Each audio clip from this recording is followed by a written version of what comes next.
Good evening. Over the years, we have published numerous papers that show the importance of inflammatory molecules, also called inflammatory biomarkers, in the development of various conditions. And we have focused specifically on how circulating inflammatory molecules affect coagulation as well as platelet function. We are particularly interested in platelet signaling and the role of abnormal clotting. As you can see from this diagram that we have recently published in seminars in thrombosis and hemostasis, platelets have many receptors where circulating inflammatory molecules may attach to. The result is a hyperactivated platelet that can aggregate to other platelets, attach to erythrocytes as well as to endothelial cells. Platelets are important signaling entities, not only in cardiovascular diseases, but also during viral and bacterial infections. We are also interested in the structural changes in the biochemistry of fibrinogen and how circulating inflammatory molecules might directly bind to this clotting protein to induce protein misfolding. If you focus your attention to the two cartoons shown in Figure A, on the left is a healthy protein structure which has many alpha coils and few beta sheets. However, in the presence of inflammation, oxidative stress, and circulating biomarkers, this structure changes, where the alpha coils untwist into beta sheets as seen in A in the cartoon on the right. In plasma clots from healthy individuals, these clots have more alpha coils and have the ultrastructure shown in Figure B. Various inflammatory conditions, including cardiovascular diseases and diabetes, have a clot structure similar as shown in Figure C. So, with our knowledge of platelets and abnormal plasma protein structure in various inflammatory and cardiovascular conditions, last year we focused our attention on COVID-19. Early in 2020, we published a review where we critically reviewed and discussed our take on clotting and endothelial, platelet and erythrocyte dysfunction in COVID-19. We reviewed literature that point to vascular implications of COVID-19, which may result in clotting protein and circulating inflammatory molecules, endothelial cells and erythrocytes and platelet dysfunction. We also reviewed the various biochemical processes associated with vascular dysfunction, focusing on fibrinogen, D-dimer, P-selectin, and von Willebrand factor. Now with this in mind, we studied platelet-poor plasma and whole blood of patients that have tested positive before any treatment. We exposed platelet-poor plasma to a fluorescent marker called theoflavin T, which bind to open hydrophobic areas in proteins. It is well known for a marker that is used to identify amyloid protein in brains of Alzheimer's disease patients. In 2014, myself and Professor Douglas Kell from the University of Liverpool in the UK discovered that theoflavin T bind to misfolded fibrinogen and fibrinogen proteins during pathological blood clotting. Here we show the differences in platelet-poor plasma protein structure in COVID-19 patients and compared it to healthy as well as diabetic patient samples.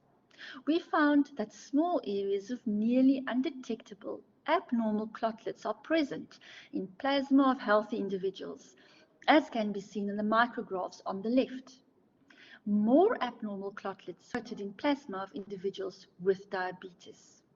What was, however, quite significant to us was the extent of the abnormal clotlets in acute COVID-19 plasma. See micrographs from patients with COVID-19 on the right.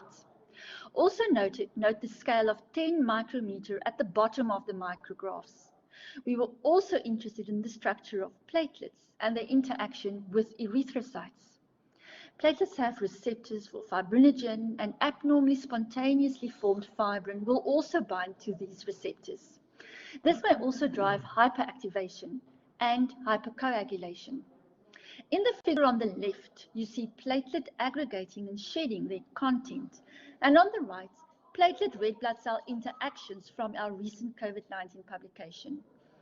In the micrographs on the left, you can see platelets are hyperactivated and clumped with numerous extensive pseudopodia, They have also shed their content and extensive membrane damage can be seen. Note the yellow arrows. In the micrographs on the right, platelet red blood cells interactions can also be seen. Recently, a new COVID-19 phenotype has been noted in patients after they have recovered from acute COVID-19 symptoms. This new syndrome is commonly termed long COVID, post-acute sequelae of COVID-19 or PASC. Lingering symptoms persist for up to 6 months or even longer after acute infection, where COVID-19 survivors complain of recurring fatigue or muscle weakness, being out of breath, sleep difficulties, and anxiety or depression. In a recent review, 150 symptoms have been identified. The Long COVID Alliance in the USA reported that between 25 and 35% of patients will eventually struggle with lingering long COVID symptoms. Given that blood clots can block microcapillaries and thereby inhibit oxygen exchange, we investigated if the lingering symptoms that individuals with long COVID manifest might be due to the presence of persistent circulating plasma clots that are resistant to fibrinolysis.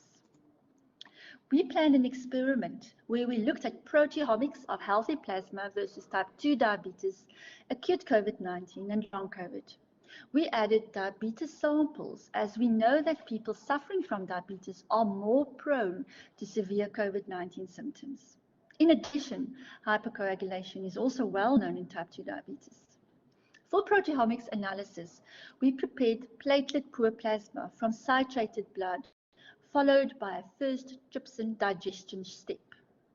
To our surprise, we found a visible deposit at the bottom of the Eppendorf tube in the acute COVID-19 and long COVID samples, but not in the diabetes samples, and also not in control samples. Plasma proteins, therefore, were fully digested in controls and diabetes samples, suggesting that trypsin could degrade all, or then at least most, of the plasma proteins in both controls and diabetes samples. For proteomics, the sample supernatant was filtered with a C18 filter. We also followed a second trypsin digestion protocol to solubilize the undigested pellet deposit. We analyzed 1 microgram protein of the supernatant and also of the equivalent from the digested pellet deposit. We also viewed the unfiltered supernatant after the first trypsinization step using fluorescence microscopy. We could not see any clotlets in the supernatant of the trypsin digested plasma from healthy individuals as well as from type 2 diabetes samples. But still, we found large platelet deposits in trypsin digested plasma from acute COVID-19 infection. We then looked at long COVID plasma samples after they were treated with trypsin, also without filtering it.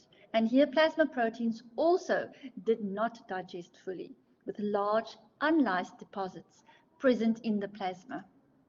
We detected various inflammatory molecules that were substantially increased in both supernatant and the trapped solubilized pellet deposits of acute COVID-19 and long COVID samples versus the equivalent volume of fully digested fluid of the control samples.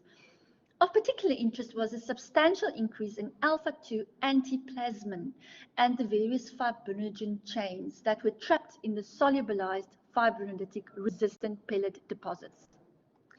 My final slide is a recap of the clotting cascade and where alpha-2 antiplasmin may block the fibrinolysis pathway. Our results may open the discussion on the reasons for lingering symptoms in long COVID patients and eventually might result in a personalized treatment regime. Stellenbosch University and myself patented the fluorescence method as a method for diagnosing persistent abnormal clotting in long COVID.